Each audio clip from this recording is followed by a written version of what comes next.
Welcome to the Never Yield podcast. Today is Friday, September the 5th, and it is game day eve, as tomorrow, the first ever matchup between the Arkansas Razorbacks and the ASU Red Wolves kick off at War Memorial Stadium in Little Rock at 4 o'clock. Yes. Andrew, how you doing, brother?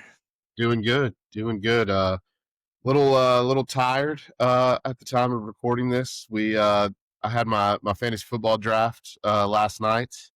Went a little late into the evening. We do a live draft. This is the league that I'm a commissioner of, and so we do a live draft, get a big draft board, get a bunch of food, Heck and yeah. hang out at one of the guys in our league's president of Sterling Bank in Bentonville. Shout out Sterling Bank. You're more than welcome to sponsor. But no, we had a good time. It's not a big money league or anything, but we have fun. We do the punishments. Oh, what's the punishment?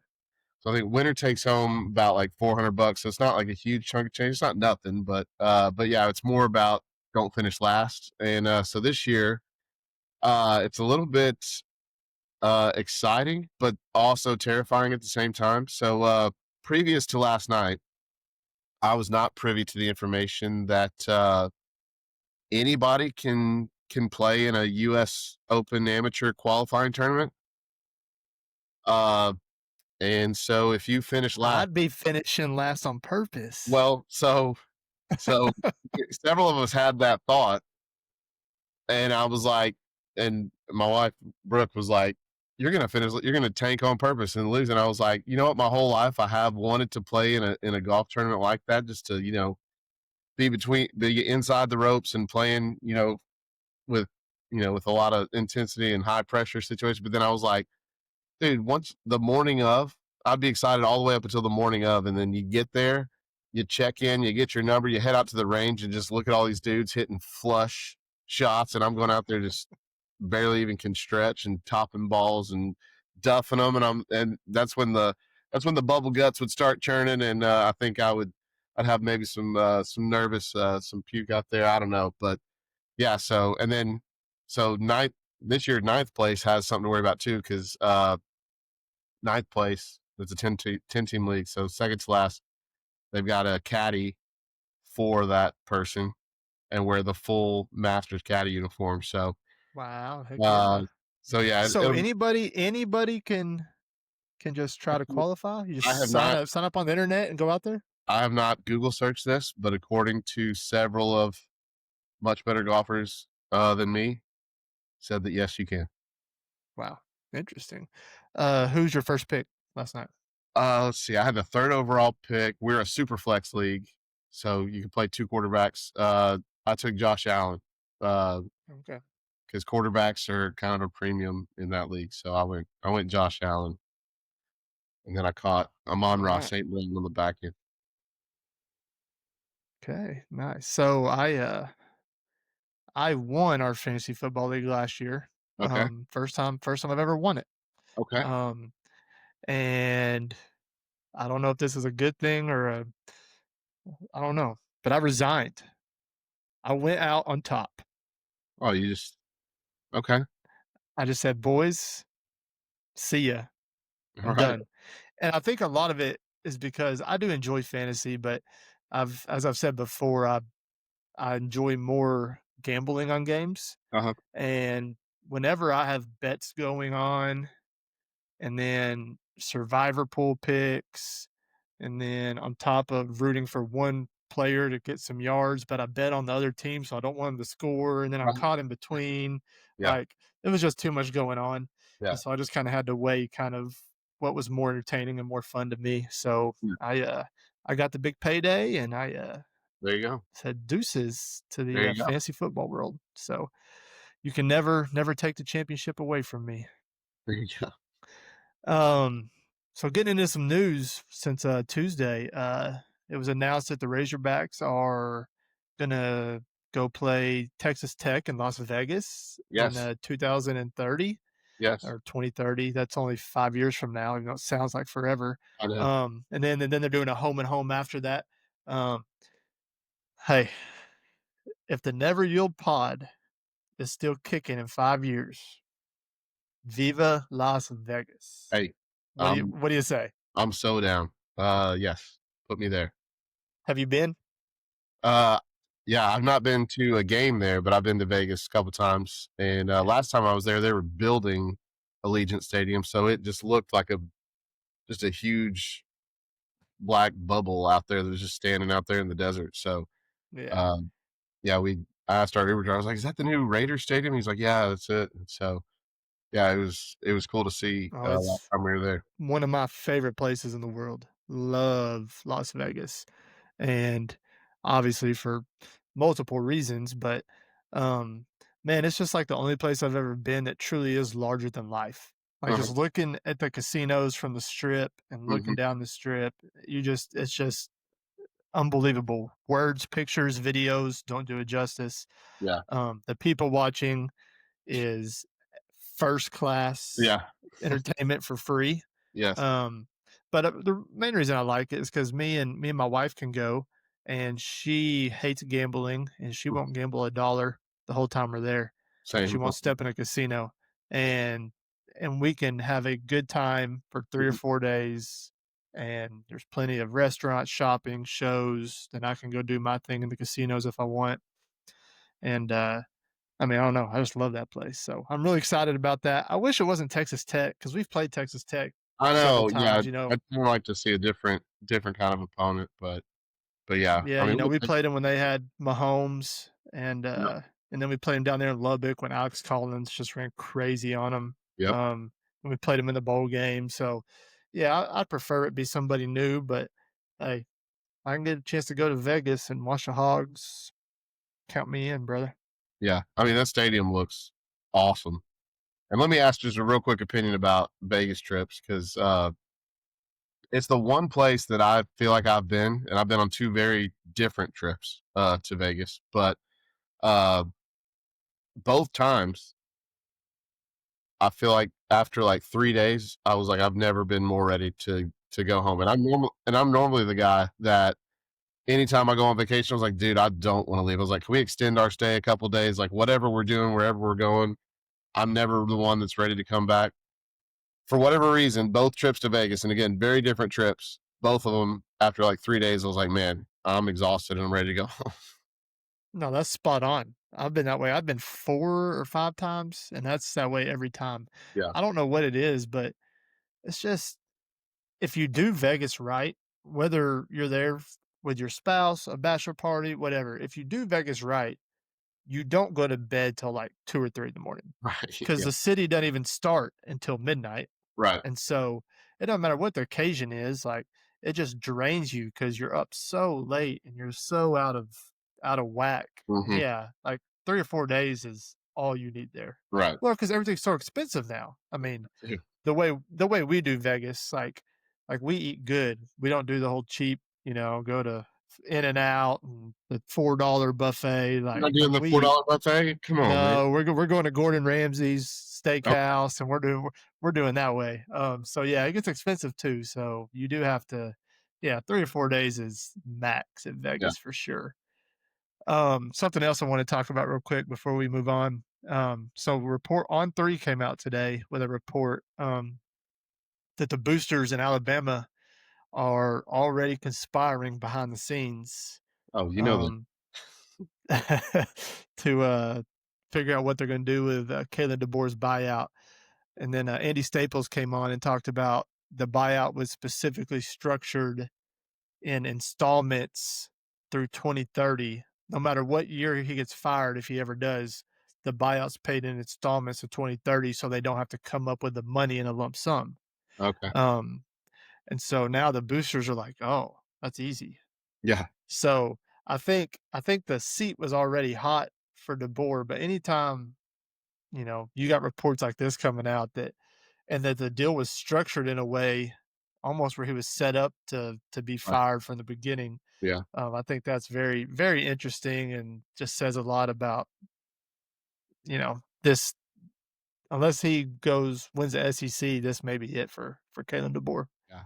I mean, I think it goes to show that you never want to be the guy that follows the guy, and this just proves it. Yeah, we saw it at uh, at Auburn. Was it Brian Harsin? Was that his name? The guy that was at Boise and then Arkansas State for a year, and then Yep. I think he was Yep. the last of that coaching factory where they had like the one and dones at Arkansas State, and then I think he was only at Auburn for 2 years, wasn't he? I think it was only. He was at ASU for 1 year, I think, and then maybe Boise for just a couple, and then Auburn for a couple. I think he went to Auburn straight from. No, he did go to Boise first. You're right. You're right. Yeah.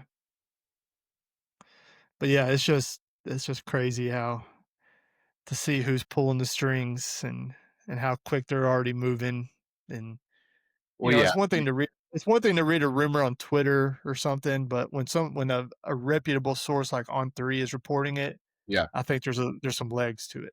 Oh, for sure. Well, I mean, gosh, you know it was coming. They're Yeah. they're not going to put up with an opening week loss 31-17 to a 2-10 team from a year ago. So Yeah. yeah, they're not happy. Uh, moving into game week, man, Hogs versus Arkansas State. Yeah, A day most of us never thought we'd see coming. I was uh I was at my son's soccer practice today, and I was talking to an alumni who was there, played for the Razorbacks. He was there watching his grandson practice, and he said that he played in the '80s. And he said that Frank Broyles, he heard him say it in person and on interviews. He wouldn't even call them Arkansas State half the time. yeah, He'd say, "There's no reason for us to play that school in Jonesboro. That yeah, school over there in Jonesboro." Um, and so, I think it's just whether a lot of Hog fans who don't have the Jonesboro, Arkansas State background like me are overlooking this game. I've heard other podcasts, I've seen it on Twitter, radio shows. They're kind of blowing it off like we're playing UL Monroe or Louisiana Lafayette. I'm the complete opposite. I'm scared to death of this game. I know I have my finger on the pulse of the ASU fan base. I feel like uh, it's not the game that it was 20 years ago where a bunch of the ASU roster would have been players that got passed up by the Razorbacks. yeah, So they would have came in hungry because they thought, the Razorbacks passed on them. They want to show them that they deserved a scholarship to play yeah, in the SEC or whatever. It's not that, but there's still a level of little brother, redheaded stepchild, yeah. want to prove that they belong. And the Sam Pittman and these players, they better recognize that, and Mhm. they better be ready because they will get the best punch that Yep, ASU has ever thrown at anybody yeah. Saturday. No, for sure. And I was going to ask you on the Arkansas kids thing, which, and you may have already looked at it, but I looked at it today. Which team do you think has more players from the state of Arkansas? Would you say it's the Razorbacks or Red Wolves? I mean, I really have no idea. I know Sam said in his press conference neither team has a ton. I would, I guess, I'd say the Razorbacks. Okay. Just a guess. Okay. I see. I would have guessed Arkansas State just due to the fact that you would think that they could get a lot more people to come to Arkansas State. Obviously, there's not a ton of in-state. Arkansas for whatever reason doesn't just pump out SEC caliber guys every year. So I would have I thought, just answered it that way because I thought it was a trick question. okay, yeah. Well, it kind of was. I think Arkansas has like 21. I think I counted, and Arkansas State only has 11.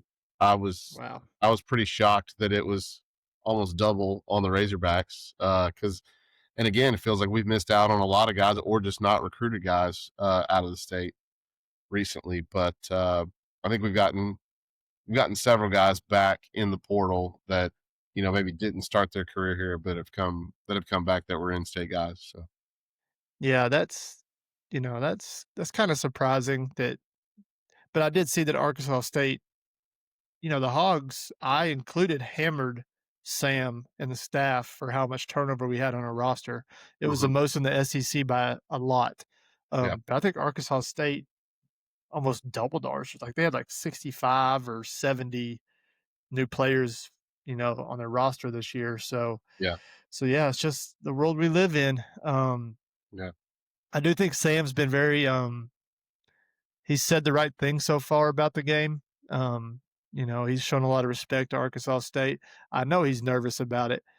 He says things that, whether he said it last year or last week, he says a bunch of things to make me think that he almost feels like he's getting the shaft. Mhm. Like, he's the one that's had to play all the in-state schools. So no other football coach at Arkansas has ever had a chance to lose to an in-state school. So Right. like he's kind of playing the pity me card, Yeah. or the number one hardest schedule in the country, blah blah blah blah. Uh, so I don't know. I feel like he's approaching it the right way. Internally, I hope he's lighting a fire under him, Mhm. letting them letting those kids, because most of those kids don't know either Right. about the mentality of the ASU fan base and the ASU roster. And we'll have two guys on here in a little bit that are both from the Northeast corner. One of them's a season ticket holder, Jason Smith. His son played at Arkansas State. He's Yeah. lived in Northeast Arkansas his whole life. And then Ryan Fletcher, um, he is an ASU graduate. He's a Razorback fan, though, and he is the founder of NEA Sports Magazine over there. And so I think getting their perspective later in the show will kind of enlighten kind of our audience on what they're thinking over there. Yeah. I did find it interesting when they asked Sam about playing the game. I guess it was in Little Rock at the Touchdown Club, maybe, Uh-huh. or maybe it was just in a press conference. But they asked him, would you be willing to play a home and home with Arkansas State? And he's Yeah. like, I don't want to play him at all, much less a home and home. He said, Right. I ain't going to Jonesboro. No. No. Yeah, I don't see that happening for sure. I don't see where, I mean, you could take the viewpoint. I completely understand where it doesn't benefit Arkansas at all to play this game, period, much less go to their place. So I think in the future, if you keep this game, um, which obviously the results Saturday will have a huge impact on on the future of this game, whether it's played or not. But yeah, I think the only way that you do it going forward, if you're the University of Arkansas, is you host them in Fayetteville, and if you can get them at kind of a discount to where you're not having to pay them as much as you pay maybe like a Louisiana Monroe or like a Liberty or some of these other schools that we've kind of traditionally had in here. I think that's the only way that it makes sense for the university, as far as I can see, to do it, is to host it in Fayetteville, and maybe if you can kind of get them at a discount as opposed to what you'd have to pay some of these other schools. Yeah. Yeah. I don't see any reason to keep playing the game after this one. I went to college at Arkansas State, and the people over there have been clamoring for this game since I got there in 2007, Yeah, 2006. yeah, It's all I heard about. How long will the Razorbacks run? I remember there being shirts walking around campus, and this was almost 20 years ago. They were mhm, talking like this.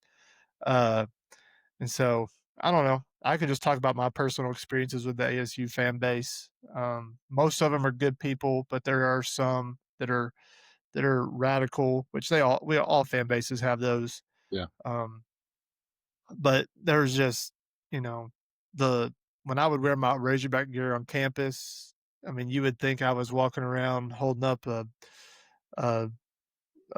statue of Satan over my shoulder. yeah. It was unbelievable.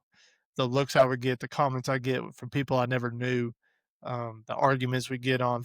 They'd be spamming on Facebook every time the Razorbacks would lose, Mhm. and it's like they were more worried about the Hogs than they were about their own team. They Oh, would rather rejoice in the Hogs losing than they would ASU winning, and that's yeah, just from the people that I've dealt with. That's not all of them, yeah, but that's from the people that I was, that I kind of had classes with and that I became friends with. And so, yeah, this game, I'm telling you, this fan base is fired up over there. I hope our fan base is fired up. War Memorial needs to be rocking on Saturday, because it could get dicey in a hurry. yeah, yeah. I hope it is. I hope the stadium is rocking, because there are so many people that have wanted this game for so long, and yeah, I hope that it's a great environment. 4 o'clock gives do they still do the tailgating on the golf course down there? Is that still a Oh thing? yeah, yeah, Okay. yeah. So that was, I mean, that was obviously super fun growing up, going to that and doing that. So yeah, if you can get 75,000 people out on the golf course all day and then kick off at 4, that's enough time to get rowdy enough to get the stadium going. And yeah, if Arkansas State can have a good showing and bring 15,000, 20,000, I don't think is combined from what travels from Northeast Arkansas, and then I'm sure you got alums all over the state from Arkansas State. Mhm. I know several from that are in Little Rock that are going to go to the game.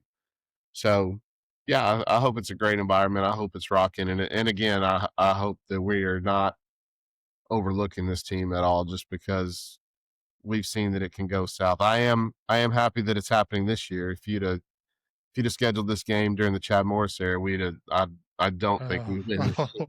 So, and Yeah. so, yeah, The history books of Arkansas would forever oh, be written in stone if good that Lord. would have happened, and that would have been terrible. We never would have overcame it. Oh, yeah. I mean, it Yeah, was 4 o'clock at Little Rock tailgate scene. If you haven't been there, it's on the golf course. It's unbelievable. Me and Andrew grew up driving there from Hot Springs as high school students and college students.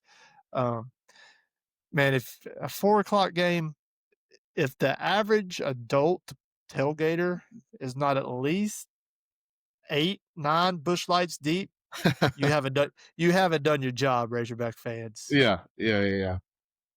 Yeah, it's plenty of time Uh, to get warmed up, as LSU would probably call it. Yeah. So, yeah, if you're headed down to the game, let's be animated, let's be rock. Let's not just be let's just see what happens today crowd. Let's be I was talking to a buddy earlier this morning and just talking about how like we talked about it earlier, that Little Rock hasn't sold out the last several games down there, and so this time you finally sold it out. And I was like, the future in Little Rock is in question. The future of playing this game is obviously in question. So I was like, go down there and support this game like you would make support, the most of it yeah, and support this game like it's a small business that's going out of business and you're trying to save it. Go down there, be loud, be obnoxious, and cheer on whichever team you're rooting for. We just want this to be a good atmosphere. There's people that are indifferent or feel strongly one way or the other about playing this game. I just want it to be the best. That if you're going to go do it to the best of your ability. Do it to the best of and I'm talking about the teams, but also the fans. But yeah, I mean, if you're going to do something, show up and go all out. and show out. Yeah, show up and show out. We'll have our, like I said, we'll have our two A State guys on here in a little bit to talk about the A State roster and kind of what they need to do to win. But just real quick, what I'm looking for Saturday from the Razorbacks to make sure, they can pull out the victory. Mainly, I want to see the defense be better on all levels. For sure. I want to see us dominate the line of scrimmage. I know the Sun Belt's a step up from FCS, but we should still dominate the line of scrimmage on both sides of the ball against the Sun Belt team. Um, I want to see Mike Washington and Brendan Russell kind of pop loose, Hmm. go crazy, see if they can break some runs. I don't think we can rely on Taylor to just throw it around for 5, 6 touchdowns, 330 yards every game. Yeah. Um, really want to see Mike Washington kind of go off for about a $120, $130, and maybe 2 tutties. Yeah. That's kind of, if we get the run game going and get the crowd involved and get a couple sacks early or a big turnover from the defense, that's kind of what I want to see from the Hogs Saturday. Yeah. Yeah. No, I agree. I really want to get the ground game established. That's something you're going to have implemented going to Ole Miss the following week. So yeah, that's a huge one for me, is seeing the ground game get established. We never really got it off the ground, like we said, in week 1. I think we just kind of took what the defense was giving us. Apparently they were run blitzing pretty hard. And they were wanting to shut that down. And so, but yeah, this week I'd like to see us really get the ground game going, keep the turnovers down. That's how turnovers and penalties. I think last year we had 22 fumbles um, in 2024. Yeah, So we led the country for sure. The SEC, maybe the country in yeah, fumbles. yeah. So yeah, let's keep the turnovers and penalties down because that's how you stay out of trouble. And then defense, yeah, let's put up a good performance and kind of set the tone early, and make them aware that we're not here to play a close Hey, game. yeah, we're here to just put their foot on their throat and make it a long day. Yeah, Coming from I coached high school basketball for 14 years. We talked about all the time, like, make them miserable, make mhm, them wish that they wouldn't have showed up, yeah, make them want to go crawling back in their locker room, like from the start. Let them know like it's gonna be a long 3.5, 4 hours, yeah, and that's how you nip all this crap in the butt right away. right, Is by the from the second you run through that A, you on that first kickoff, you pancake about 4 people and you make them like, yeah, there's a reason we ain't in the SEC. right, That's what they need to be thinking. Like, yeah, yeah, we ain't made out for this. yeah, yeah. We don't want to give any opportunities to be going into halftime with a close game to where they can get a good halftime speech and come out ready to roll the second half and keep it competitive the whole game. We need to set the tone early, and as whatever the coach that they're playing against, you remember the Titans said, shut them up hard. So Yeah. let's All go right, out. let's go to our hot seats. I got 2 hot seats today. My first one is Northwestern football. I don't know if you heard about this, but Northwestern went down to Tulane, which is in New Orleans, and the Tulane coach, man, I like this guy a lot. His name's John Summerall. Young, energetic, jacked up, high energy guy. Uh, Anyways, he wanted for the 20-year reunion of Hurricane Katrina, I think. Mhm. He wanted to wear their white jerseys at home because that's what they wore their first game back from Hurricane Katrina. And so obviously, when you're the home team, you have to wear your darks. So they sent a request to Northwestern to get to wear their whites, and Northwestern said, no, Uh, you have to wear your home uniforms. We're not going to let you wear your whites. And and, and the Northwestern coach, his name's David Braun. I don't. He seems like a nice guy. I don't think he made any disrespect by it. But yeah, the coach for Tulane, Tulane beat him 25 or 30. The line was 6 or 5, and uh, Tulane just demolished Northwestern. And the coach for Tulane, he just simply said after the game, "Don't disrespect the city of New Orleans ever." yeah, And he said, whenever you disrespect the city and my team city, you know what you got coming. He said, and they saw. I mean, he just came out firing. And so, man, just coming from a coaching perspective, someone who's done it, anytime the opposing school, whether, it's a lot of schools for breast cancer awareness, they want to wear, pink uniforms. So we may have to change our uniforms or for district or regional tournaments sitting on, you may be hosting the tournament, but you're the guest team. Well, they want to sit on their home bench, whatever.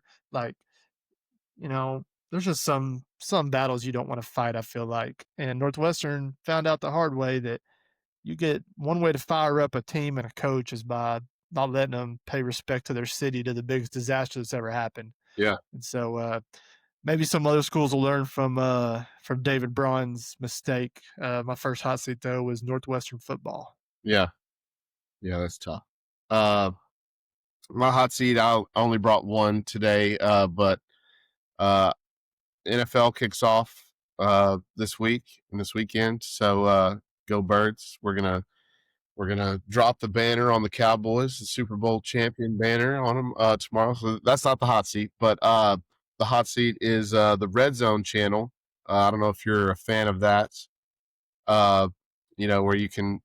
It's just basically you watch only teams where once they get into the red zone, it's pretty Mhm. self-explanatory. So, Yeah. but they're gonna have full commercials this year, and it's always usually been commercial free or just like little snippets of ads, but it's gonna have full commercials this year. That's terrible.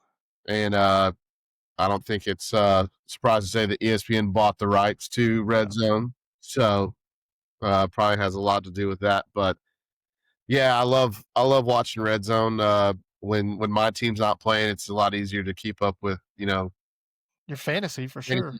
fantasy squad and all that stuff. And so it's just kind of a microwave mentality of getting to watch a lot of the scoring. But yeah, full commercials this year. Someone I guess it was on Twitter said that ESPN is the sports version of the federal government. Like when they touch it, you know it's going to hell. It's getting Right. ruined the Yeah. second ESPN touches it. Just like when the federal government gets involved, like Yeah. it's done. So Yeah. yeah, you knew when they bought Red Zone that it was just going to get worse. Yeah. Um, so my second hot seat is Nick Saban. Okay. Let's hear it. Why would Nick Saban possibly be on the hot seat? You have Let's any hear it. guesses? I don't have any guesses. So Nick Saban's on the hot seat according to two message board posts off of the Alabama message boards. Okay. So one guy says Nick Saban had a golden opportunity to fix college football, but he chose to retire. If he would have stayed and built a large NIL fund, bought the best team every year, and shoved winning national championships down America's throat, they'd demand change and Congress would have acted. College football only changed when he made them change to stop it. I love him, but he could have single-handedly fixed this. It's Nick Saban's fault. And the other one says Saban left Alabama because he was upset that NIL had messed up his system for getting the most out of talented players. He was afraid that he wouldn't be successful anymore in the NIL era. Saban deserted Alabama. He deserted his players and its fans purely because he is an egomaniac. He screwed everyone in and around the Alabama program. Saban hurt Alabama. It is his fault that Alabama is not doing well right now. People in Alabama will turn on Saban when they finally realize what he did to us. Oh my god. Dude won you like 6 national championships. You're gonna trash him because the guy that took over's lost 4 games? Golly. Oh my god. Yeah, that's some Alabama delusion right there. That's taking place, I believe. Yeah. I yeah, there was How much moonshine is old Eddie from Tuscaloosa? right. I mean, how many natties is he deep to post something like that? Yeah. Old Billy Bob from Montgomery out there, you know. Yeah. Oh my gosh. Yeah. I think it was game day last year. They had Shane Gillis on. I think it was like around SEC championship week, but Oh maybe yeah. Shane Gillis was saying like, well, now that people outside of Alabama, the SEC can pay players, now it's a little even across the board or whatever. And Nick Saban was like quick to defend. He was like, So we didn't mad. pick players at Alabama. We developed players, and grew them, and what we did for them was make them better people and better athletes. That was going to get them paid at the next level or whatever. And Shane Gillis was like, "Oh, this is a serious show." He's like, "We can't have fun on here." Like, Alabama Jones over there was a little upset, but no, that was good stuff. He was so mad. That was so funny. But yeah, my other hot seat is definitely Nick Saban because Nick, you've really let Alabama down, buddy. How could you?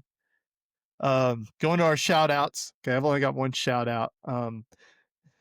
Some people would call this a hot seat. I'm going to call it a shout out. My Okay. first shout out is coaching beefs. So I love a good coach beef. Yeah. I I don't like the politically correct. Oh, so and so, they got a great squad. Oh, Johnny, he's a great coach. They're gonna come in and they're gonna X and O us. And no, we got some beefs this week. So the first one is Mike Gundy and Dan Lanning. Okay. Um, which Mike Gundy, he's not immune from saying stupid stuff, saying what he thinks. Oh yeah. But anyways, he mentioned 4 times in his radio show. They'd be like, "So, tell me about Oregon's offensive, and how they're so powerful and how you're going to stop them." And he'd always go back to, "Well, Oregon spent a lot of money on their roster. Um, they spent 70 million or no 40 million this year. They spent 40 million, and we've spent 7 million in 3 years. So, it's just going to be hard for us to compete with a team that spends like that." And then they'd ask him, tell me what you think about Dan Lanning and his. Oh well, they spent 40 million on the roster, so he just kept going back to how much Oregon was spending on their roster. And Dan Lanning he simply said in his presser, he went, "Yeah, we spend to win. Some people save to have an excuse." And he's probably right. Like, yeah, I mean, he just came out and said, "Hey, if you want to win at a high level, you got to spend money." He's like, "If you're not spending money, all you're doing is making an excuse for why you're not winning. well, It's not yeah, going to be because you can't coach. It's not going to be because you can't right, recruit, develop players. The excuse is always, I mean, how many times have we heard it here at Arkansas? yeah, We're just behind. We're just behind financially." yeah, yeah. It's So, I don't. Why are these coaches coming out and saying how little they're spending at NIL? It's like, to me, you're just telling top recruits like, well, that's a place I'm not considering. you're not getting paid here. Yeah, it's like, and it's been the same here. It's like, well, we just don't have the same. Poor old Arkansas, we don't have the same old funds as everybody else, and I'm just like, stop saying it. Like, Yeah. it could be Putting true. their It probably is true, but let's not broadcast that to the world to where we're having to. What did he say last year that we're like getting Walmart deals or something like? Yeah. Like Yeah. we have like a Black Friday roster or something like that. Yeah, we got a Walmart roster going up against Louis Vuitton or Yeah, something yeah. stupid, yeah. I'm just like, And the second coaching beef, everybody's heard this one, I'm assuming, and I can't stand him, but Brian Kelly oh, put Dabo in a body bag oh, in his press conference, yes, and I'm actually gonna play this clip for you right here. So it's like getting the final exam day one of class. They made a 65, we made a 58. Neither one of us were great. We dominated him in the second half. So he's either a really good grader for giving himself a 58, or he's a really hard grader on us, or he didn't see the second half, which that might be the case. He might not have wanted to see the second half. So again, yeah, I mean, just coming out and just calling it how it is, man. I love it, and I can't stand Brian Kelly. oh yeah, But be like, "Dude, don't grade my team." yeah, Like, "Brother, we came out and whooped your butt the second half. You don't tell me how you thought my team did. You worry about your team, buddy." yeah. And so, I mean, yeah, I love a good old coaching beef. I mean, it's nothing like grown adults Yeah. calling it how they see it, man. No, it's fun. It was, back when Bielema and Cliff Kingsbury were going back and forth when we had that back-to-back series or that home and home with them. They kind of went back and forth a little bit. That was fun. Yeah, it's fun to see it. It just adds to the sport. But no, I agree. I am not a Brian Kelly fan, but I am a fan of him being there if he can stay just good enough to keep his job, but not ever have like just elite success there. Absolutely. That would be fine. Like if He's the the last 3 there have won a natty, right? yeah, Orgeron, Les Miles, and Nick Saban. yep, So yeah, so hopefully they'll keep him around because he's just close enough, but yeah, can't get over the top. yeah, You have any shout outs? yeah. I'm just shouting out again. Mine are you can call them just bland to start the season, but I'm just excited for all football. High school got back, college got back, NFL starts this week, and so again, excited to see. At the time of our recording, the Eagles and Cowboys have not played yet, but on Friday when it releases, we will have seen what the Eagles did to the Cowboys last night. So, yeah, excited to drop the banner to show off the rings. Yes, I do have an interesting story of how I became an Eagles fan. I was going to say, how many years have you been an Eagles fan? Look, it's pre Super Bowl. We can say that. But I have an interesting story for time purposes. I'll save it for another pod. But yeah, I've been a fan long enough, and it was before they won the Super Bowl. So I'll say that, and I'll save the story for another day. All right, sounds good. Yeah, football's back. Can't wait. Excited. Dude, football's so back and so important in my household that I have my 5-year-old playing 7-year-old soccer, 2 age divisions up, because they start at 9 a.m. on Saturdays and not 11 or 12. So for the sole purpose that we're not missing football, Yeah. my 5-year-old's playing with 7-year-olds. Now, Hey. before y'all try to call DHS to say he's going to get murdered by all these bigger kids, in the scrimmage game today, he scored 3 goals of the team's 5. So he fits. He's athletic enough. He's good enough.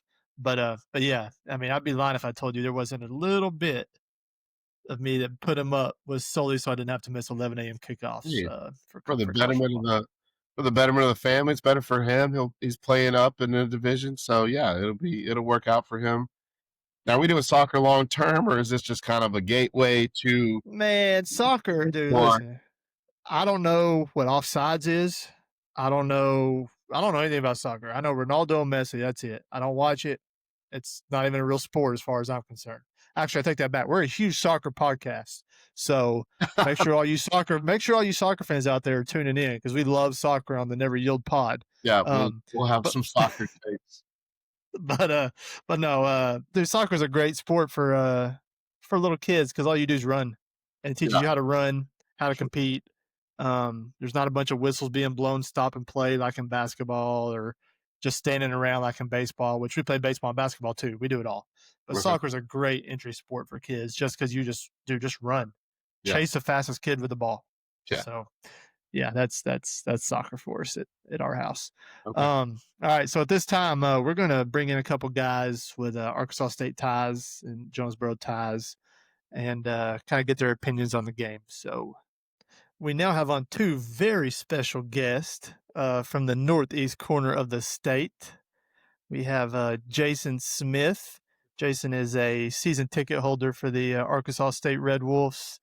About 15, 16 years of being a season ticket holder for the Red Wolves. Maybe Indians, or were they always Red Wolves? No, they were always Red Wolves when I was when I bought tickets.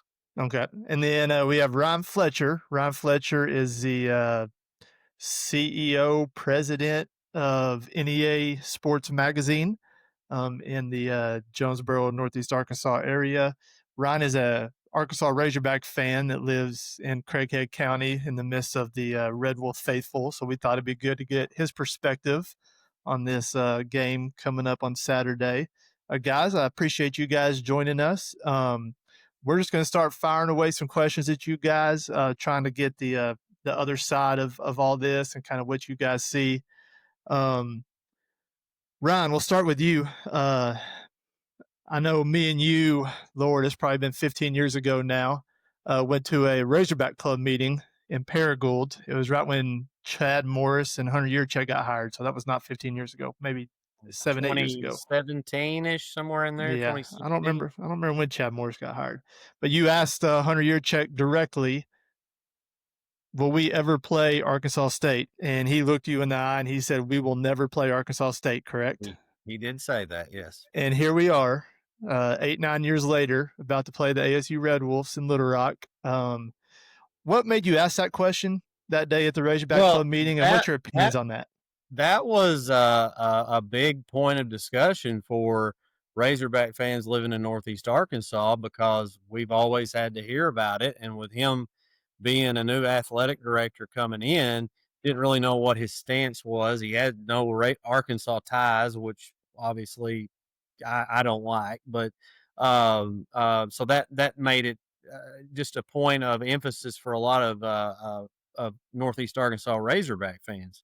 And he kind of brushed around it when it was an open discussion in front of everybody. And I wanted to know, like, what would he say to me? Now, I understand, I've been a season ticket holder.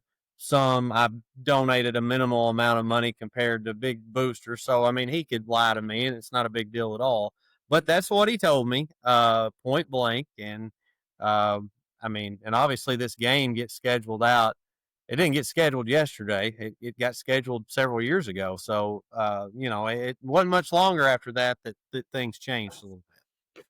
And what are your thoughts on the game being played? Do you think Arkansas and ASU should play? I personally think that each school should do what is best for their school. And I also think that Frank Broyles is one of the most successful men in the history of the state of Arkansas. I I think that Arkansas is what it is, or at least was, up to 10, even 5 years ago, because of what he did and how he set Arkansas up for success. And he firmly believed that the game should not be played because he always did what was best for the University of Arkansas. And there's been a lot of pressure from state officials, from fans and mediocre fans, or whatever you want to call it, to play this game.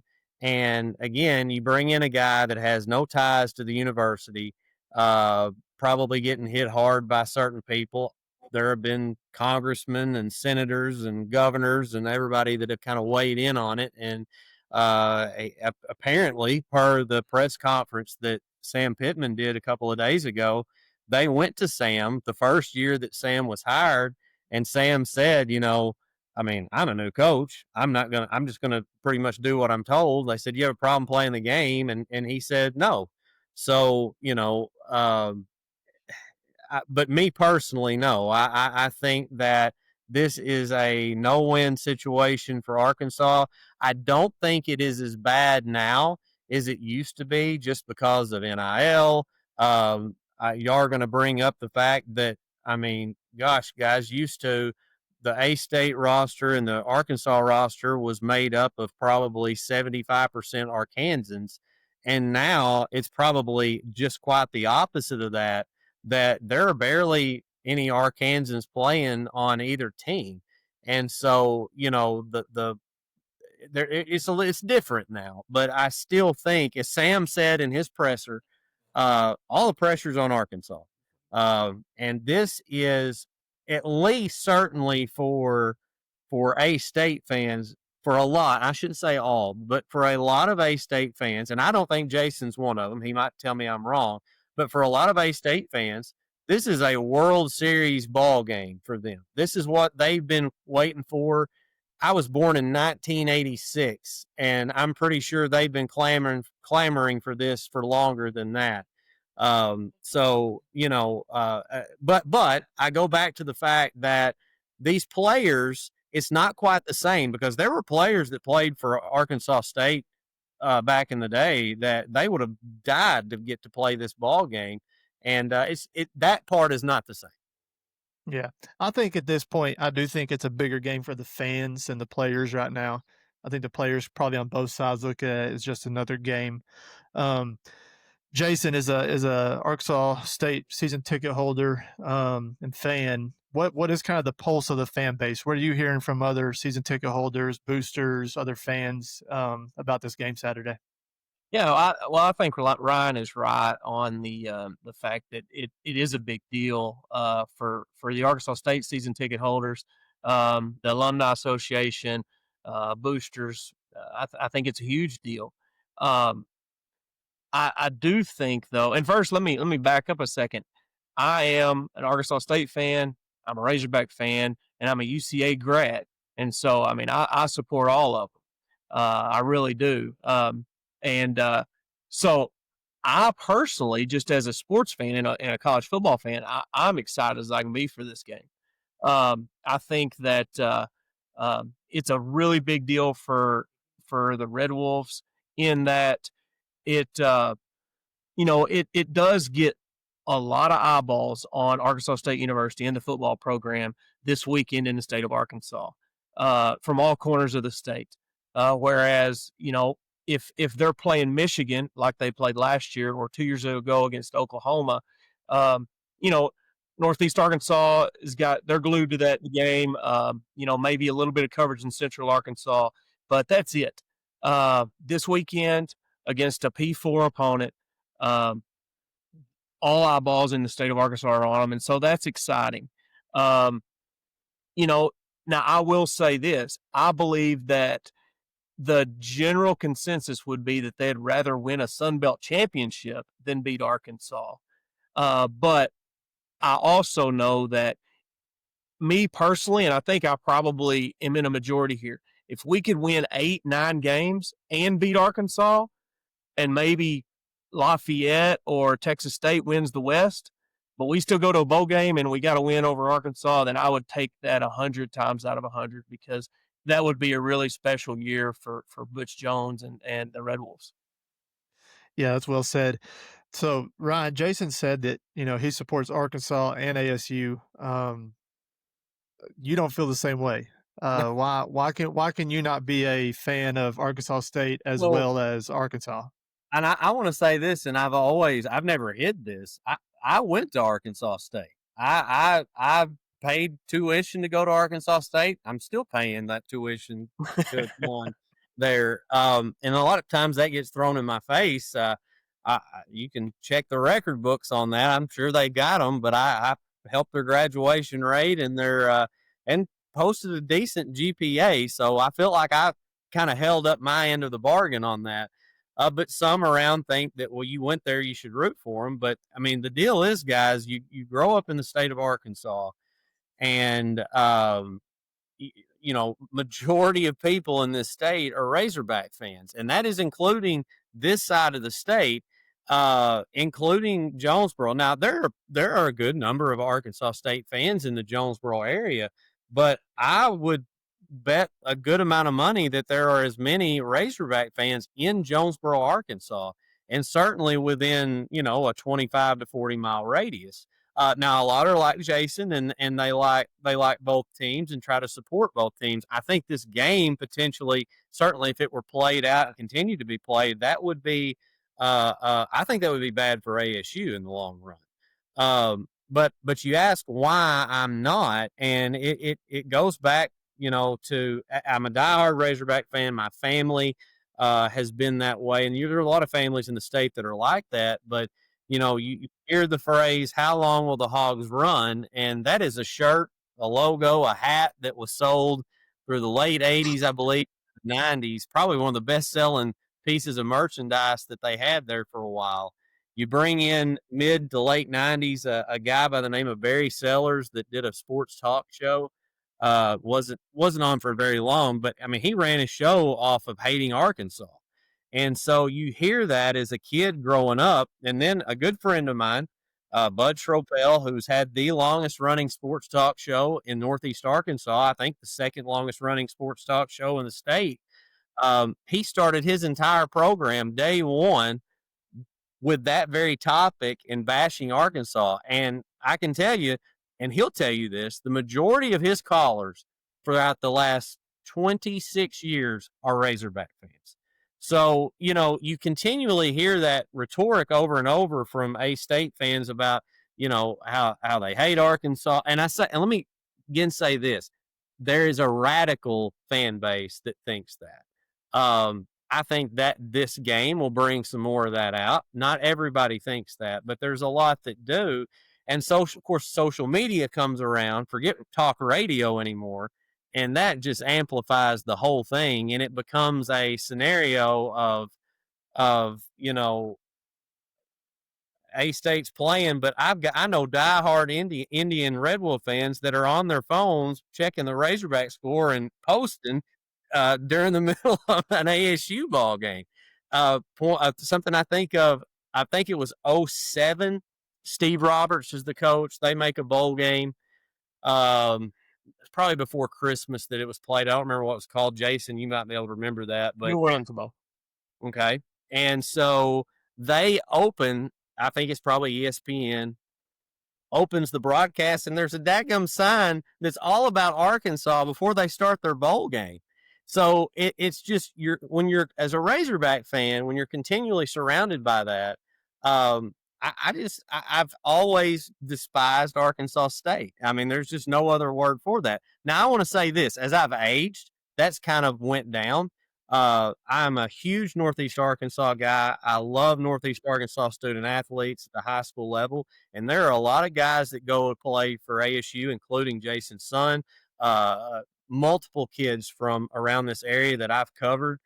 So I absolutely root for those guys. I mean, from an individual standpoint, I want them to be the best they possibly can be. But when it just flat out comes down to the especially the football team and maybe a little bit of basketball in there, there's two teams in this world I've always hated, and that is the ASU Red Wolf Indians and the St. Louis Cardinals. And it's just sorry, that's just the way it is.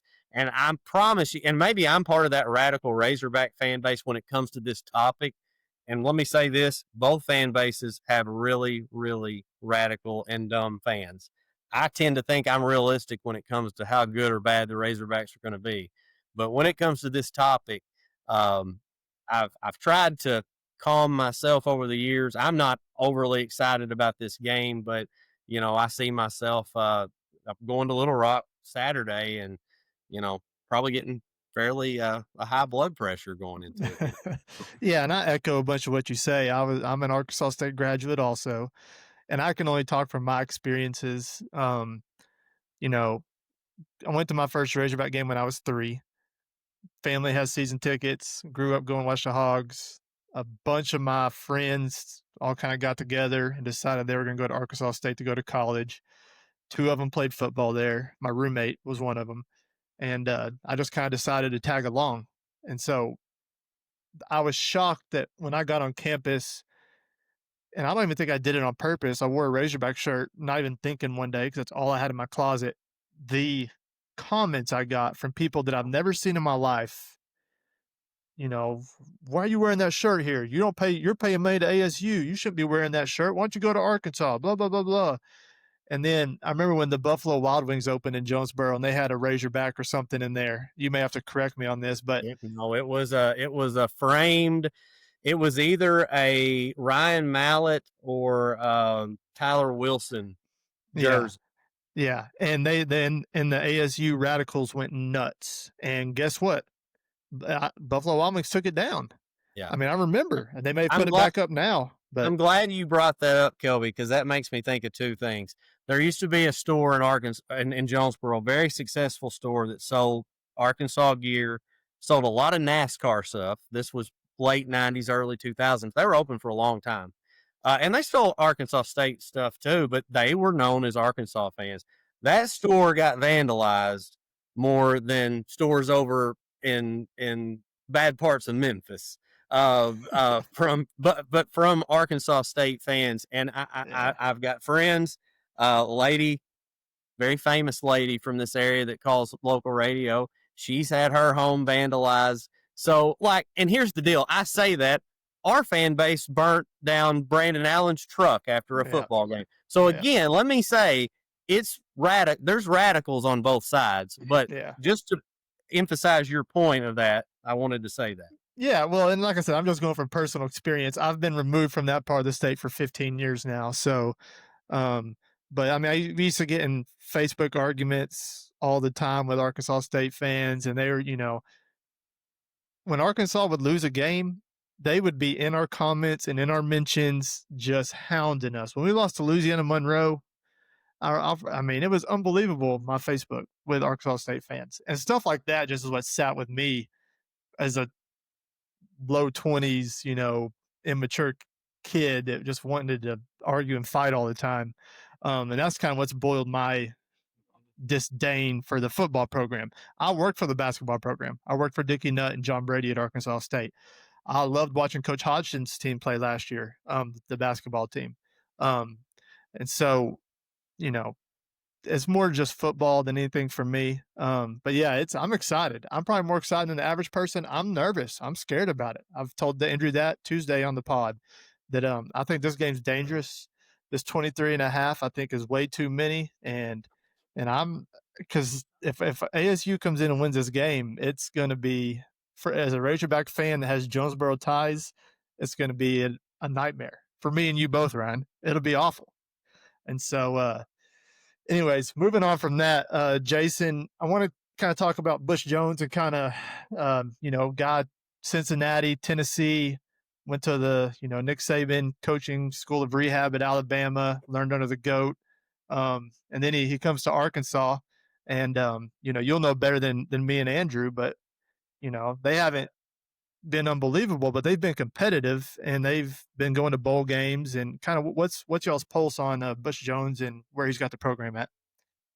Well, I think, I mean, when Coach Jones got to Jonesboro, he had about 45 players on the roster.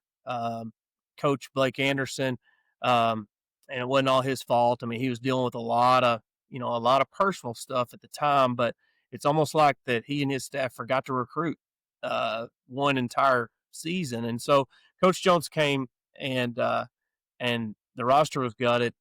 That first year was rough. I think it was 2-10. A lot of people, I mean, in anymore, and like in the groups that we're in as friends anymore, I mean, a coach goes 2-10, then I mean, write them off. They don't know what they're doing. It's awful anymore. But thankfully, the administration kind of shared his vision and saw what he was trying to build. Improved the next year. I think, I think the doubled their win total. Still wasn't his standards, obviously. But these last 3 years have been successful, getting better and better. Went to a bowl game the last 2 years. I think the expectations are to go back to a bowl game this year. And, personally myself, I think the world of Coach Jones. Coach Jones, he took a chance on a very average, athletic, and it had a lot to do with genetics, but an H-back from Valley View, and said, hey, if he wants to come and be a PWO, then come on. And, I know what Bo went through that year, and he would do it all over again for Coach Jones. And I've had the privilege of getting to know and watching Andrew, his youngest son, grow up. He's a good friend of Bo's. He plays for his dad now. And, I think Coach Jones is a great guy. I think that he is an old school football coach, so he's going to take some heat for some of, you see him on the sidelines just absolutely blistering somebody, or, being very emotional, like that Oklahoma game a couple years ago.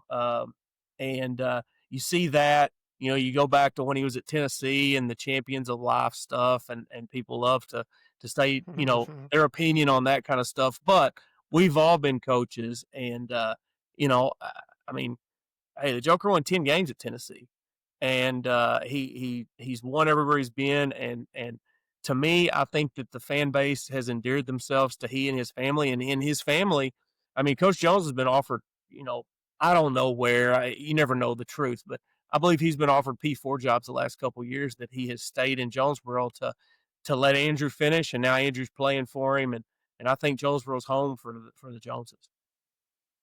Yeah, anytime you can get a guy who's coached at the SEC level, or Cincinnati back then, I guess, was American or Conference USA, it doesn't matter. But anytime you can get somebody who's, I don't care if they've been fired or ran off, I think that's a home run hire for a Sun Belt school or a mid-major school if it's the right guy.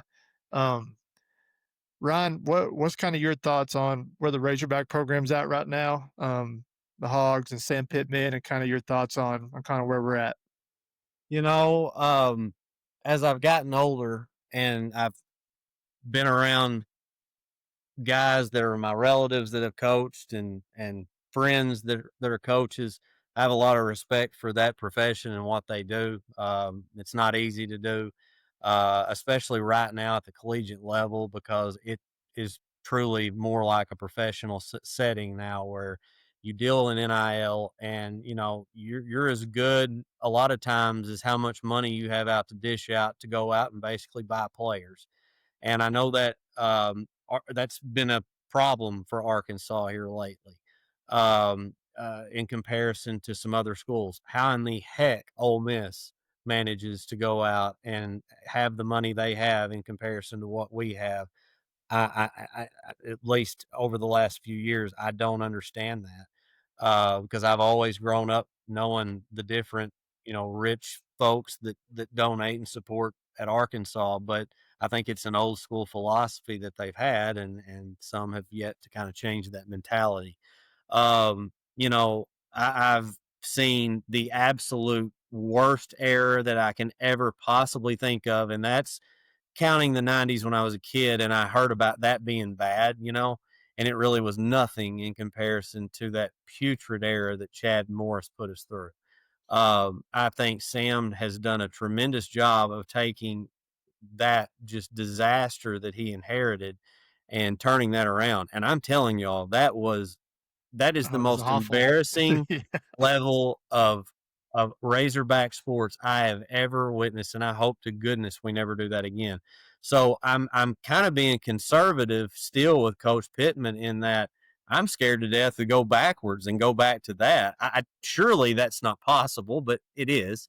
You know, would I like to see more consistency? Would I like to see us if an Ole Miss can, you know, potentially make a college football playoff? Should Arkansas be able to? The answer should be yes, but ultimately, again, it comes down to money. And you know, I right now, when knowing that I got to go through that, my favorite era of football with Coach Bobby Petrino and going to a BCS bowl, and even with Houston Nutt and some of the really, really talented teams that he had, and you know, won some Western divisions, played in some SEC championship games, and just he consistently won. You know, we're not where I want to be as a fan at all. But again, I cannot get that Chad Morris era out of my mind. It is just, it really, like, it just, between that guys and NIL, and the fact that, you know, Kelby, me and you talk about this for days, growing up, and you know, you'd learn those freshmen's name coming in, or even follow the recruiting process, and you watch them develop as sophomores into seniors. I think of the Tony Buas and the Caleb Millers and guys like that of the world that were just blue collar guys that came in and worked their butt off. And I'm watching the game Saturday, and they've got a full screen of a whole new receiving core that we got that played for 7 different schools last year. So that part, you know, that's not a Razorback problem. That's a college football problem. But I just it's different now, and but we've got to find a way. We've got to find a way to get better and try to finish, you know, in the upper echelon of the SEC on occasion, at least. Jason, let's dig into the ASU roster a little bit. Most Arkansas fans probably don't know any players. Some may know a few. You know, I know the Jalen Renner, the quarterback, Corey Rucker. I know he's a good player. Kind of walk me through kind of their roster a little bit, who kind of their best players are, and who Razorback fans should be keeping an eye on Saturday. Yeah, absolutely. Yeah, I think it starts with Rayner, obviously. Kind of a very, very under recruited kid out of North Carolina, coming out of high school. He's actually he started his 24th game for Arkansas State at quarterback this past Saturday. Now, is he a true high school kid, or is he a portal kid? Yeah, no, Okay. he's a true high school kid. Came out of Wake Forest, like seriously, their backyard, and wound up at Arkansas State. And where does he stack up? Where does he stack up in like the Sun Belt quarterback tiers? How's he kind of ranking that? Well, I think, and I purposely ignore like the preseason, all this and all that. But I would say that that he's in your top 3 or 4 quarterbacks in the Sun Belt Conference. He's a dual threat guy. His escapability is what makes him really special. He's not just like he's not looking to go run every single time, but when that pocket breaks down, he has a way, just kind of a magician way of getting out of there, getting real low to the ground and scrambling, and then normally making a pass to you know, just as his receivers do a good job of continuing to move. But he's good. I mean, he's got a chance to make money playing football at the next level. I don't know if he's an NFL quarterback, but he's going to have an opportunity to play quarterback in the NFL. In the running back room, it's you've got it. You know, Jaquez Cross is the name that you'll know. He's a Hampton, Arkansas kid. Played ball at Fordyce. Went up to Purdue out of high school and made his way back to Arkansas State. But he's a senior. Really, he's a dual threat guy himself in that he may be a better back out of the backfield catching footballs than he is just a true runner. but then he's complemented by Kenyon Clay, who is a transfer from Southern Miss. He's more of a bruiser type kid. He's a bigger kid. He's like probably 6'1", 6'2", 220. Big running back, and he actually led them in rushing this past Saturday. And then you have Spencer, who's kind of your third down back. He actually may be the quickest one out of the three, and you'll see him on Saturday. I believe he's wearing 24. The receiving core is led by Corey Rucker. But I think heading into last Saturday, it was Corey Rucker and then a bunch of question marks because they lost a lot of guys from last year. I think a lot of those questions were answered. I had it over here.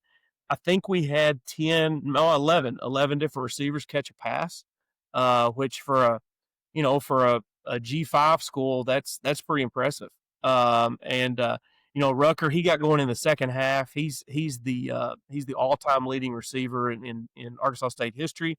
He out of high school, out of Mississippi, came to Arkansas State, got lured away to South Carolina for a year, went and played for Beamer, and then actually came back to Arkansas State to finish up. And he's finishing up this year, and he'll be one of those guys that'll be up there. His name will be, along the top of the stadium as far as a Ring of Honor guy. You've got Hunter Summers also. He's a big receiver, 6'3". And then you've got some gadget guys. I mean, you're going to see out there, and Razorback fans, you're going to look out there on Saturday, and there's going to be Chauncey Cobb at 5'6", maybe. He's probably closer to 5'4". And, I mean, that guy, he's going to piss you off. I'm just going to tell you. He's going to frustrate you to no end. But him, Nana Burris, and then another young man, find his name here, that had a big game, Benelli, Jalen Benelli. He's a new guy. I'm not sure where he came from, but that's those are your receivers to watch out for. Tight end room, really impressive. They look like SEC tight ends. As a matter of fact, one of them played at Vandy last year, but Tyler Little. He's out of the state of Oklahoma. He came in with Bo. They're good friends, but Tyler he's 6'4", 6'5", can move. He's a Y-pop guy. He's more of a receiver than he is a blocking tight end. And then Tyler Fortenberry is the Vandy guy. And he comes in, and he made a great catch along the sidelines this past Saturday. The offensive line is relatively new. But I thought that they played well.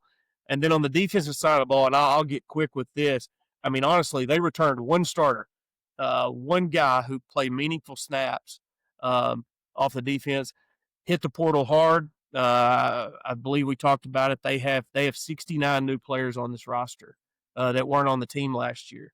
But what I saw, what I noticed was that the new defensive coordinator, Griff McCarley, he came in, and the first thing that someone told me was that he plays a more of a Sun Belt style defense. They had Rob Harley last year. He was kind of more of a Big Ten, Big East guy.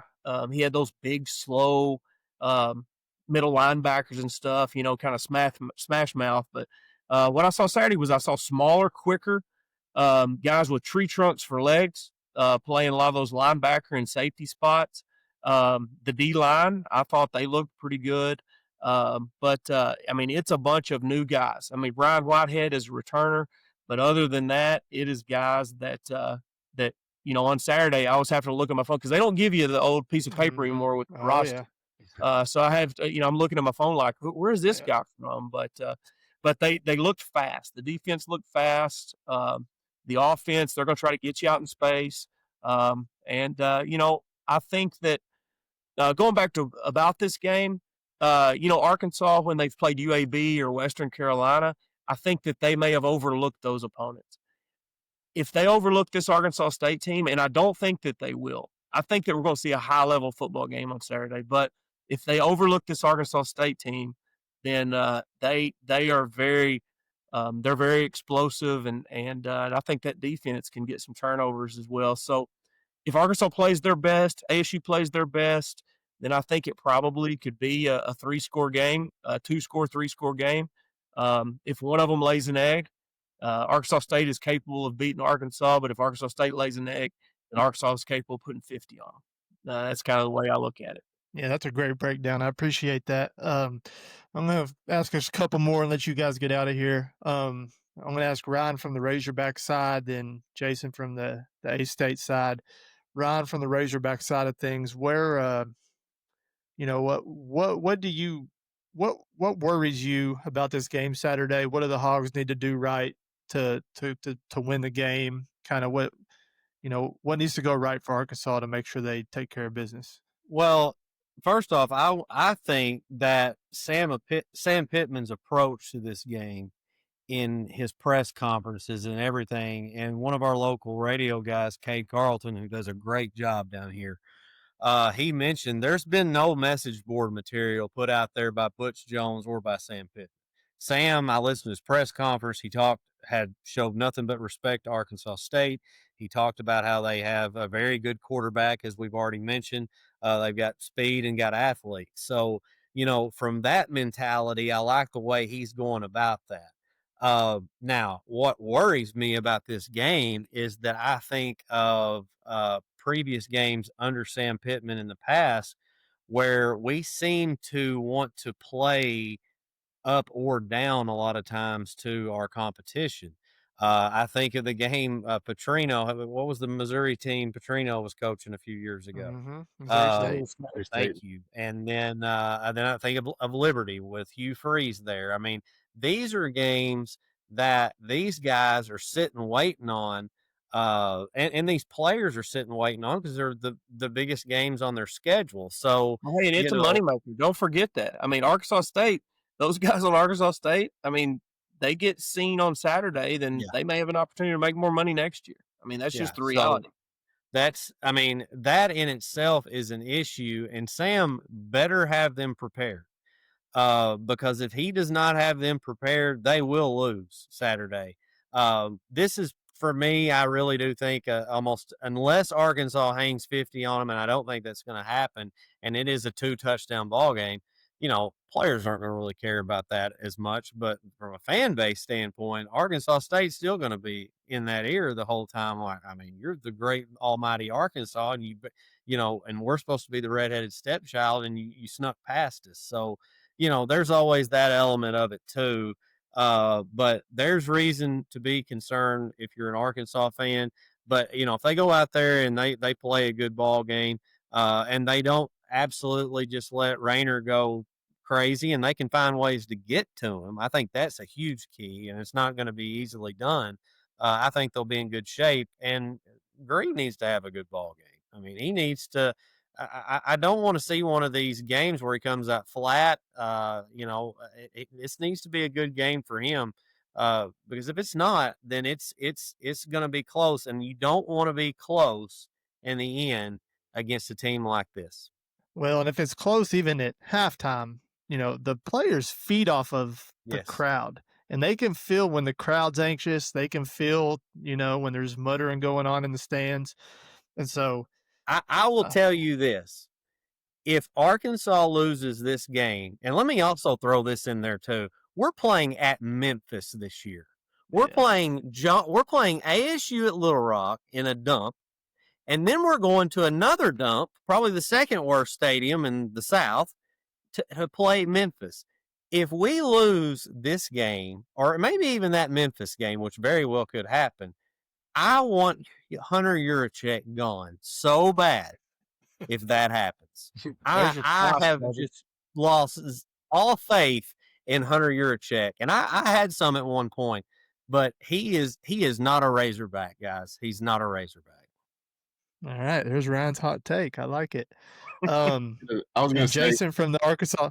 Oh, go ahead, Andrew. Yeah, I was going to say, is Arkansas traveling back and forth? Like, for 3 straight weeks, we're playing within a 2-hour radius between Little Rock, Ole Miss, and Memphis. I mean, that's all right there. Andrew, you would think this would be a dream come true for a guy that lives in Jonesboro. Like, shorter of a drive than to Fayetteville. Right, but absolutely. Let me throw in the third biggest dump in the South. Ole Miss. I mean, this Anyway. stadium was terrible. And Yeah. me and Jason have had this conversation. Arkansas State, from a aesthetic standpoint, I think that's the word I'm looking for, Yep. much nicer looking stadium than Ole Miss ever thought about being. Well, Ole Miss has to turn the lights out and turn on their light show for it to be Yes. look cool, or just go to the Grove. Other than that, it's Right. it's Terrible. It's a terrible stadium. Jason, from the Arkansas State perspective, what has to go well? What do they have to do to not cover, but to win the game Saturday? What has to go well for the Red Wolves? Well, I think what you got to do, I think, just from a football standpoint, I think you got to control the line of scrimmage, or at least hold your own on the line of scrimmage, because I think that's where the game's going to be won. Arkansas's O-line, a bunch of new guys, but they looked pretty good. Arkansas's D-line, maybe the biggest shaky spot on the team. It is 100%. If Arkansas State's O-line can control the line of scrimmage, then I think that keeps Jalen with a clean pocket, and it gives him the time that he needs, to have longer drives. And then on the other side of that, Arkansas State, you only face the size and strength of the Arkansas offensive line in these money games. And so you can't replicate that in practice. You just can't do it. There's no 330-pound guy on the scout team that can replicate what this Arkansas O-line is going to look like. But I think the line of scrimmage is huge. I do think that Arkansas State needs to win the turnover battle, and then I think it needs to be a quick change in, if they do get that turnover, that interception, or that fumble recovery, then to go score immediately. Because talk about taking the wind out of a crowd. I mean, a turnover and then boom, getting hit in the mouth with a score. Things like that are going to have to happen. So I would say the line of scrimmage and the turnover battle are going to go a long way. And you need to keep this Razorback crowd, who many of them are like what Ryan is talking about. Like, y'all are anxious. You're a little bit angry. You don't, there's a lot of we need to and just a lot of unease. If you keep them quiet for 3 quarters, I mean, that Arkansas State, and I'm not going to answer your next question yet, but that crowd of Arkansas State Rebel fans are going to be loud. They're going to be loud. Go ahead and kind of tell me what you think that'll look like. What can we expect from the ASU crowd? I mean, what percentage? So it's a sellout, which is the first time. Gosh, I don't know when. I mean, Georgia. I was at Georgia when Arkansas played Georgia, and it wasn't a sellout. So I don't know when the last sellout was down there. And I'm talking about like butts in seats sellout, not just like Tyson or Stevens buying 2,000 tickets. But I really believe there's going to be 15,000 Red Bull fans there. Wow. I think you're going to see a lot of red and black. I know we were assigned a specific area, but I think that you're going to see several Red Wolf fans, in those Arkansas sections, just because late in the summer when people were, I guess, worried about this game, and there, you could scoop tickets up for $40, $50, $60. I think those Arkansas State fans took advantage of that, and now you can't get a ticket for less than $125 right now. Yeah, I was kind of curious just because I don't know what the average attendance was last year at ASU. I thought I saw it was like 18 or 20,000, but I was like, I would expect at least half of that crowd would travel an hour and an hour and a half to Little Rock for this game. Like, I'll be shocked if at least not the whole half, if not 3/4 of their normal fan base is in Little Rock. Can I ask Jason a question real quick? Go ahead. So question is, and I had this conversation with a guy who graduated from A-State and played football for him, but we were talking about, had they just played the game in Fayetteville, he actually thought there would be as many or more go there just because of it being Northwest Arkansas, nicer part of the state, nicer stadium. I'm curious to know your thoughts on that. Yeah, well, I think, and guys, I'll be surprised if we see this game again the rest of our lifetime. And I hate that. I mean, just personally, I hate it because it's a lot more fun on week 2 of college football season to be talking about this than talking about, Arkansas State having to, go play Iowa or Arkansas playing, you know, Liberty. I just think it's more exciting. But I do believe, and this is not a popular opinion of Arkansas State people, I would be all for in every other year going to Fayetteville and playing this football game. I think that's that's fair. Maybe some, I don't know what Arkansas State gets out of the deal other than maybe just the guarantee, whatever Arkansas would pay them to come up there. But I do believe, I think y'all are right. I think there'd be, there'd be 15, there'd be 20, at least this one. Now, you know how it gets. If it's the 5th time they've played, and Arkansas State's not very good one year and Arkansas is going to be pretty good, then you get the 5,000-6,000 that are allotted, and that's about all you bring. But I think if this were in Fayetteville, I think you'd be close to, you'd be between 15 and 20, where I think it'll be between 12 and 15 in Little Rock. Yeah, that's crazy. That's a lot of people. That's more than I expect to be down there. So if it's, and I may be dead wrong, but that's what I believe. I mean, that's almost a third of War Memorial. So if it is indeed 15, pushing 15, I mean, it's still a home field advantage for the Hogs. But that May State fans are gonna be rowdy. I mean, yes, and you know how it is too. I mean, if you get up in a, what does it see, 35, 55. Yeah. Sorry, 55. That's what I meant. So if it's 55 and there's 10,000 there, then you make your presence felt. Especially if you're loud, you can feel it. So if there's anything more than that, then suddenly it becomes kind of that neutral feel. Yeah, for sure. That's gonna be entertaining to say the least. All right, I appreciate you guys. This has been awesome. Hopefully the people who listen to the pod have got some insight on the A-State Red Wolves and the just the pulse of NEA from a Razorback fan side and a Red Wolf fan. I'm not gonna let you leave without a prediction. Ryan, I'll let you go first. Sorry, Jason. Ryan, I'll let you go first. What do you think? How do you think it's going to turn out? I'm going to go 35-17 Arkansas. But let me say this. If you asked me to put money down, you said it was 23.5. Mm-hmm. I'm taking Arkansas State in the points. Jason? All right. Well, I mean, hey, we're not putting any money on this, so I'm gonna go 31-28 Arkansas State. Not a baby. I love it. All right, guys. Well, I appreciate it again. This has been awesome. Who knows? If Arkansas State wins the game, I'll have both y'all back on Tuesday for the pod, the post game reaction pod. Yeah, and that will be electric if that does happen. So, guys, I appreciate it. It's been awesome. Thank you very much for hopping on with us. Yeah, thank you, guys. Thank you, man. Appreciate it. Good to see you. Yeah, it was a great perspective from somebody that grew up in Arkansas and didn't make it up to the Northeast portion very often. So it's great to have you guys on. Appreciate it. All right, and I'd like to thank Jason and Ryan one more time for joining us.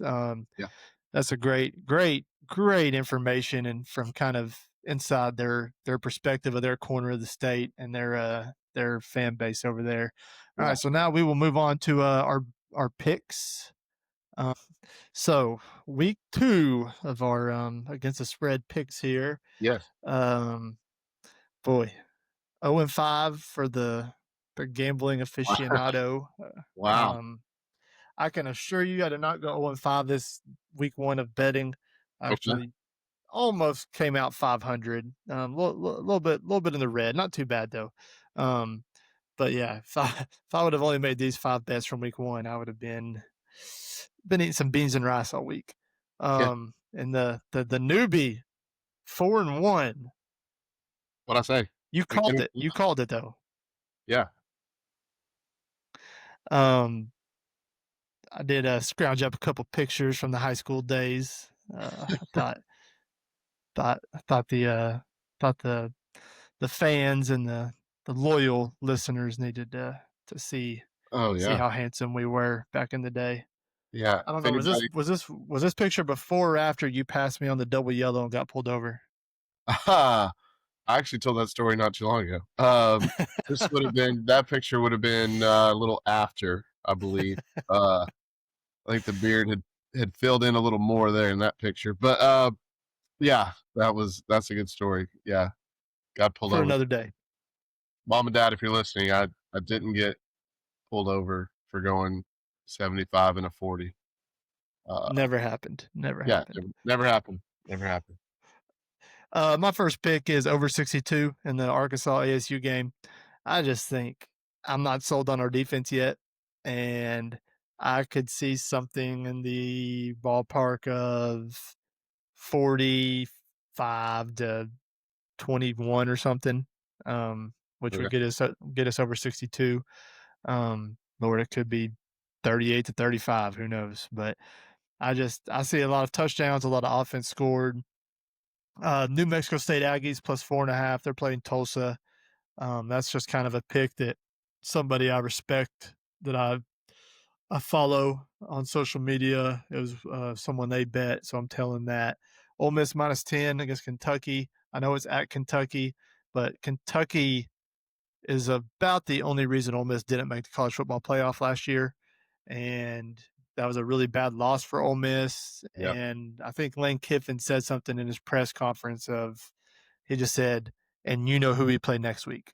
Like he didn't even say their name, and so I think he's going to have them fired up, Yep. and I think it could be similar to what he did to Fayetteville last year. I mean, I know he doesn't have Jackson Dart, but I mean, I think if he can beat him 5 touchdowns, he will. Yeah. I'm going Texas, San Jose State over 52. Okay. Texas, I think they're going to try to beat everybody as bad as they can now. Yep. They're going to try to get as many brownie points as they can. They've got a lot to figure out on offense, and so I think they're going to try to really get Arch a bunch of reps, and I think they're just going to try to score a bunch of points and try to get this offense figured out. And I mean, Texas may score 52 by themselves. Yeah. But I could see San Jose's, even scoring 7 or 10 to kind of aid over that 52. Then I got SMU minus 2.5. I just thought Baylor looked awful against Auburn.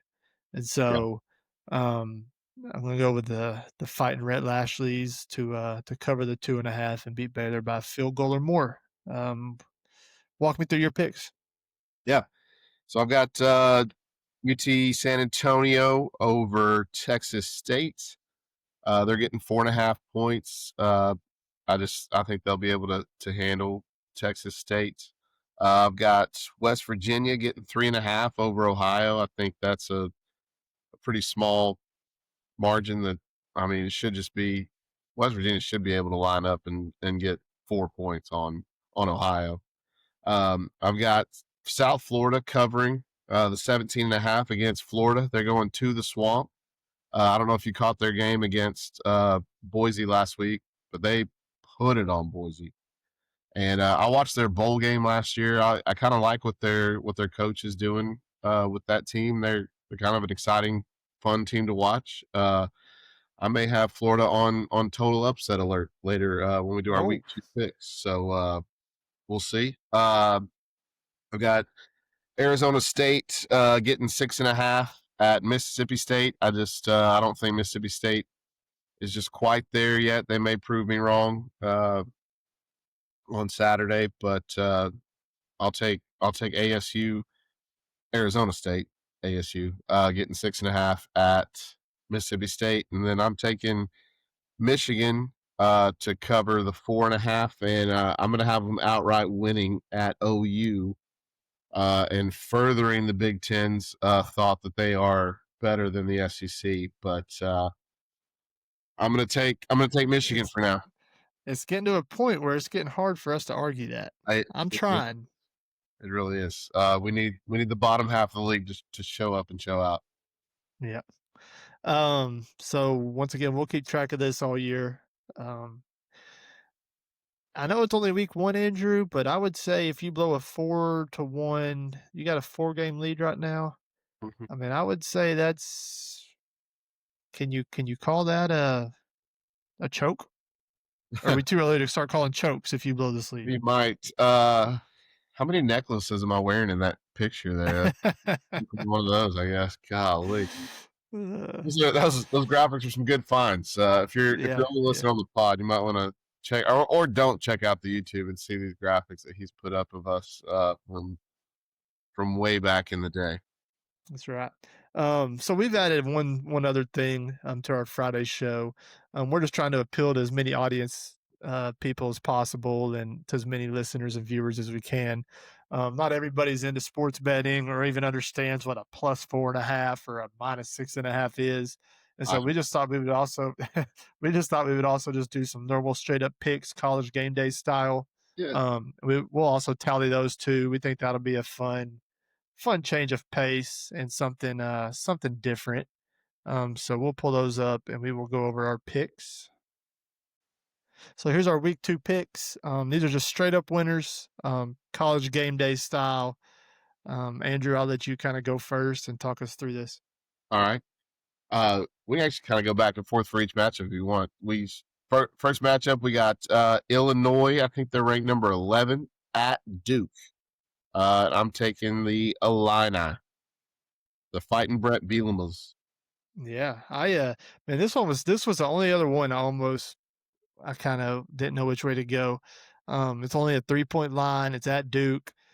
Duke's, they're supposed to have a good team this year, finish top 4 or 5 in the ACC, and so Good.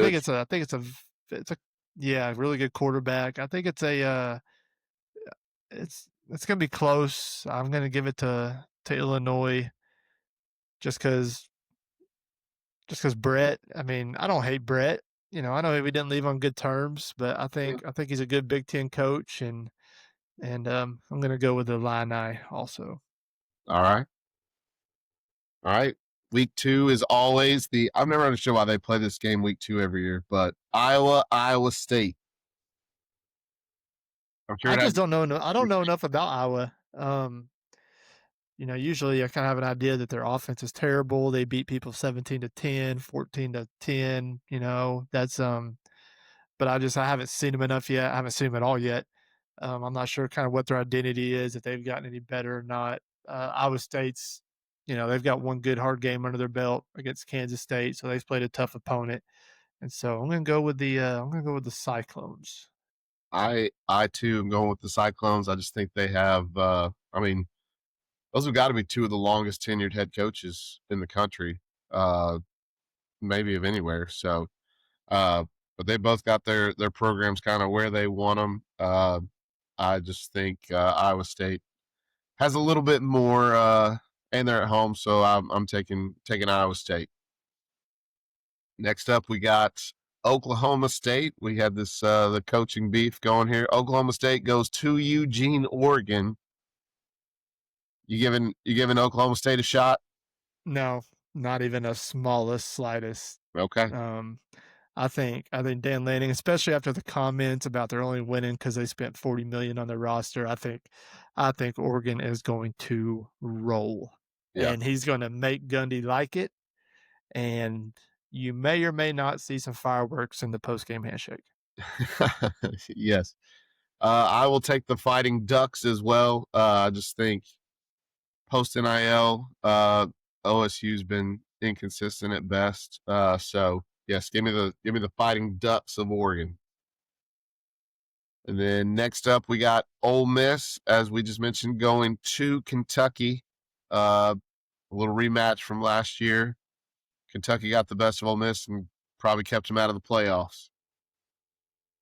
Yeah, and like I said, I got Ole Miss -10 in my my betting picks. I've already bet the game in real life also. I just think Lane Kiffin is one of those dudes that he holds grudges, and he can get his team up for games like this. He's got big ego, and his ego is he was 1 or 2 spots out of the playoff because they lost to Kentucky at home last year, and so I think he comes out and just lays the hammer. Yeah, I agree. I'm not big on Kentucky this year. I think Ole Miss is out for blood in this one. So yeah, give me the Rebels. They'll be 2-0 coming into our game next week. But yeah, I'll take the Rebels. Next up, we got we got my super dog, South Florida, going to the Florida Gators, to the Swamp. South Florida coming off a big win against Boise State in the opener. So who you got? South Florida going to the Swamp. Yeah, I just feel like it's I feel like it's tough to get up for 2 games in a row that big of a magnitude. I know you obviously are going to get up to play Florida. You know, you're one of the biggest schools in your state, but I just feel like that. You know, they had that big win against Boise. They would have to replicate that same performance to beat Florida, and it's hard to play that high of a level 2 weeks in a row. So I think they'll play them tough. I think they'll cover. I just don't think they'll pull out the win. Okay. All right. I'm going to honor Lee course. I'm going to give you a not so fast, my friend. I'll take South Florida to come out on top in Gainesville and already start the coaching search in Gainesville. Because I think if they lose that one, I think they'll be moving on. Not that I'm rooting for that to happen. I want as few SEC jobs open at the end of the year, but I think if that happens, the Billy Napier experience may be in trouble. And then next we got Arizona State heading to Starkville. And there were some comments made by Arizona State's coach about lodging options in Starkville. So who are you taking in that game? Once again, man, coaches throwing shade at other schools and their towns. I kind of love it. I love it. I just don't think Mississippi State's ready yet. I think they're getting better. I think Jeff Lebby's a good offensive coach. But Sam Levitt's back for Arizona State. And I think Arizona State's overrated too, but I think they go into Starkville and win straight up. Yep. I will take the Sun Devils until Mississippi State proves me otherwise. I would love to see Mississippi State pull this one out personally, but I'm going to take the Sun Devils on Saturday. The biggest matchup of the day is, I believe, College Game Day is going to Norman, Oklahoma. Michigan at OU. Who you got? I'm going with the Sooners. I don't feel good about it. I'm not going to bet the game at all. I don't really know what to expect from either team. I could just see, you know, everybody's hyping up John Mateer at Oklahoma as a quarterback, saying he could be the best quarterback in the SEC. I haven't seen him enough to know that. But I know Brent Venables needs a big win. I do know that. Yep. And whether that's in the SEC or non-conference, or, you know, you get someone like, you know, the logo of the Wolverine on the helmet coming into your stadium. That's like Notre Dame coming to Fayetteville. It's the same thing, and it's just a huge game, you know. And this game will go a long way in him keeping his job if he can win this game. Yeah, I agree. There's all those factors. I'm just keeping the kind of riding the hot wave. I'm going to take Michigan to go in there and get it done. I just think that Oklahoma's been a little Big Ten sympathizer over here. Hey, you know, I don't want to be, but it's just kind of the feeling that I've got right now. Prove me otherwise, and maybe I'll change my tune. But I'm going to take the Wolverines. I don't have a Wolverine head, but I'm going to take them over OU. And then just figure every week we'll pick the Arkansas game last. This one will hopefully not be as close as what some people might think, but we have the first ever Arkansas State Arkansas matchup at War Memorial. Who are you going with, Mr. Red Wolf alum? Yeah, Red Wolf alum here. Man, I think it's going to be closer than what people think. I think it's going to be on pins and needles for at least a quarter, if not a half. And it's all going to depend on how we respond out of that. I got the Hogs to win. It's not going to be comfortable. It'll be closer than what the score indicates. I'll just go ahead and I'll say I think the Hogs win. Let's see, if we go 5 touchdowns. I like Scott Starks as our kicker. I think he at least kicks 2 field goals. So I'll go 44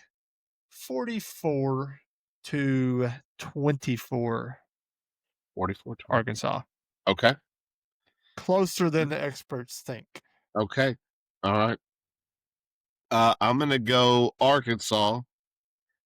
I'm going to say 38-17. It's kind of where I'm riding. That makes Arkansas State just covers. So yeah, I've got the Hogs 38-17. I could see it being one of those scenarios where, maybe it's a little closer than we want it to be after the first quarter. Maybe we might have to, punt once in the second quarter, something like that. We might stall a drive. I'm going to say 38-17 Arkansas. All right. One player prediction. I think Mike Washington kind of has his coming out party. So I think Mike Washington goes over 100 and scores 2 touchdowns. And I think I'll go with Larry Worth to have an interception. Okay. All right. All right. I'm going to say, let's see. I want to go Taylor Green, but that just seems so obvious. You know what? Give me Does Taylor Green throw an interception? He doesn't need to. You don't say. Gosh. I'm gonna say he doesn't.